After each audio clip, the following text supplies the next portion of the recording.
Assalamualaikum warahmatullahi wabarakatuh, sahabat-sahabat yang dirahmati Allah.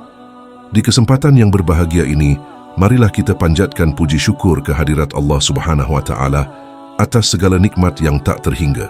Sebelum kita memulai, izinkanlah saya untuk mengajak Anda sejenak merenungkan kebesarannya melalui ibadah yang indah ini, yaitu salat sunnah. Dengan hati yang tulus, kita akan menyelami keutamaan-keutamaan salat sunnah yang telah diajarkan oleh Rasulullah SAW, yang tidak hanya akan membawa kedamaian di hati, tapi juga keberkahan dalam setiap langkah kita. Jangan lupa untuk subscribe dan tekan lonceng notifikasinya, agar kita selalu bersama dalam setiap kebaikan yang akan kita bagikan. Mari kita mulai perjalanan spiritual ini dengan bismillah.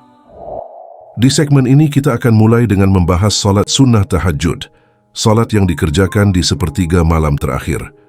Allah Subhanahu wa Ta'ala berfirman dalam Al-Quran, "Wa minal laili fatahajjad bihi nafilatan, laka asa an yab'athaka rabbuka maqaman mahmuda." Dan pada sebahagian malam hari bersembahyang, tahajudlah kamu sebagai suatu ibadah tambahan bagimu. Mudah-mudahan Tuhanmu mengangkat kamu ke tempat yang terpuji. Quran Surat Al-Isra ayat 79. Salat ini adalah waktu ketika Allah Subhanahu wa Ta'ala turun ke langit dunia dan menanyakan siapa yang berdoa kepadanya, siapa yang meminta kepadanya, dan siapa yang memohon ampunan kepadanya. Dengan melaksanakan salat tahajud, kita tidak hanya mendekatkan diri kepada Allah, tetapi juga membuka pintu-pintu rahmat dan solusi untuk karier serta kehidupan kita. Berikutnya adalah salat witir, salat yang unik karena jumlah rakaatnya yang ganjil.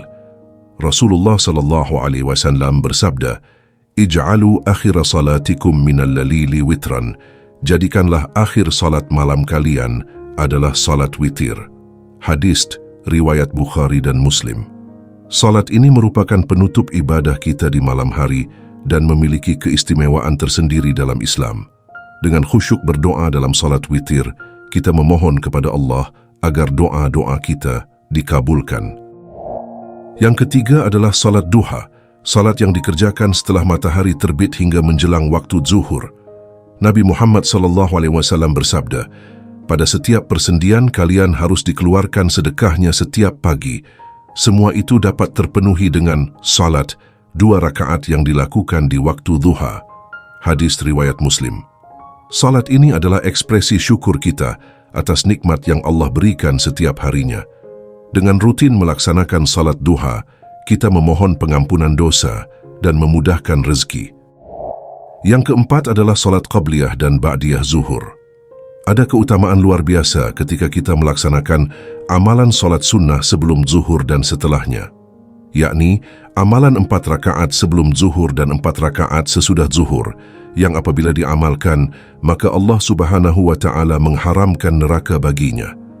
Dari Ummu Habibah radhiyallahu anha meriwayatkan bahwasannya ia mendengar Rasulullah sallallahu alaihi wasallam bersabda, "Man hafidha ala 4 raka'atin qabla adh-dhuhr wa 4 ba'daha, harramahu Allahu 'ala an-nar." Barang siapa yang senantiasa menjaga 4 rakaat sebelum zuhur dan 4 rakaat setelahnya, Allah akan mengharamkan neraka atasnya. Hadis riwayat Abu Dawud, Tirmidzi, An-Nasai, Ibnu Majah, disyahihkan oleh Al-Albani. Salat ini merupakan sunnah muakkad yang sangat dianjurkan oleh Rasulullah SAW.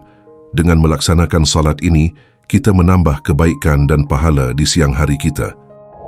Yang kelima adalah salat fajar, atau yang juga dikenal sebagai salat sunnah qabliyah subuh, adalah 2 rakaat yang dikerjakan sebelum salat subuh.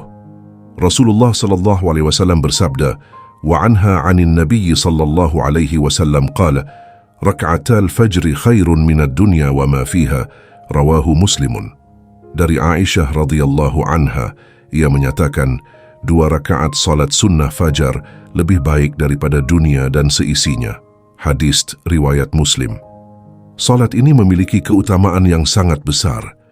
Dengan melaksanakan salat fajar, kita memulai hari dengan penuh berkah dan kebaikan. Yang keenam adalah salat rawatib, salat sunnah yang dikerjakan sebelum dan sesudah. Salat wajib 5 waktu dengan total 12 rakaat dalam sehari. Dari Ummu Habibah Ummul Mukminin radhiyallahu anha, ia berkata, aku mendengar Nabi sallallahu alaihi wasallam bersabda, Sami'tu an-Nabiy sallallahu alaihi wasallam yaqul, Man shalla 12 rak'atan fi yawmin wa laylatin buniya lahu bihinna baitun fil jannah. Barang siapa yang salat sunnah dalam sehari semalam 12 rakaat, maka Allah telah membangunkan untuknya rumah di surga. Hadis riwayat Muslim dari Ummu Habibah. 12 rakaat yang dimaksud adalah 4 rakaat qabliyah zuhur, 2 rakaat ba'diyah zuhur, 2 rakaat ba'diyah maghrib, 2 rakaat ba'diyah isyak, dan 2 rakaat qabliyah syubuh. Salat ini adalah salah satu cara untuk menunjukkan kecintaan kita kepada Allah dan Rasul-Nya. Yang ketujuh adalah salat sunnah hajat. Salat sunnah 2 rakaat yang dilakukan dengan niat khusus untuk memohon kepada Allah Subhanahu wa Ta'ala agar mengabulkan hajat atau kebutuhan tertentu. Faedah salat hajat yaitu dicintai Allah karena merupakan ibadah sunnah, ditinggikan derajatnya oleh Allah Subhanahu wa Ta'ala, diampuni dosa-dosanya, hajatnya dikabulkan insya Allah. Adapun hadis yang terkait pelaksanaan salat sunnah hajat, yaitu hadis dari Utsman bin Hunayf. Seorang buta datang kepada Nabi Muhammad SAW dan berkata, berdoalah engkau kepada Allah untukku agar menyembuhkanku. Nabi SAW menjawab, apabila engkau mau, aku akan menundanya untukmu di akhirat, dan itu lebih baik.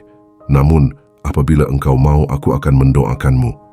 Orang itu memilih untuk didoakan, dan Nabi SAW menyuruhnya untuk berwudu, memperbagus wudunya, melaksanakan 2 rakaat salat, dan berdoa, Ya Allah, sesungguhnya aku memohon kepadamu dan menghadap kepadamu dengan Muhammad Nabiur Rahmah. Wahai Muhammad, sesungguhnya aku menghadap kepada Rabbku denganmu dalam kebutuhanku ini agar ditunaikan. Ya Allah, terimalah syafaatnya untukku. Hadis riwayat Ibnu Majah dan Tirmidzi.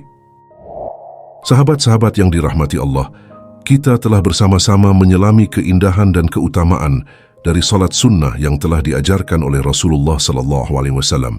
Semoga apa yang telah kita bagikan hari ini bisa menjadi amal jariah bagi kita semua dan membuka pintu-pintu keberkahan dalam kehidupan kita. Jangan lupa untuk subscribe jika Anda belum bergabung dengan keluarga kita dan tekan lonceng notifikasinya agar tidak ketinggalan video berikutnya. Bagikan video ini kepada keluarga dan teman-teman Anda, karena berbagi kebaikan itu indah. Teruslah berdoa, berusaha, dan percayalah bahwa Allah selalu mendengar doa hambanya. Sampai jumpa di video berikutnya, insya Allah. Terima kasih telah menonton. Semoga Allah memberkati kita semua. Amin. Wassalamualaikum warahmatullahi wabarakatuh.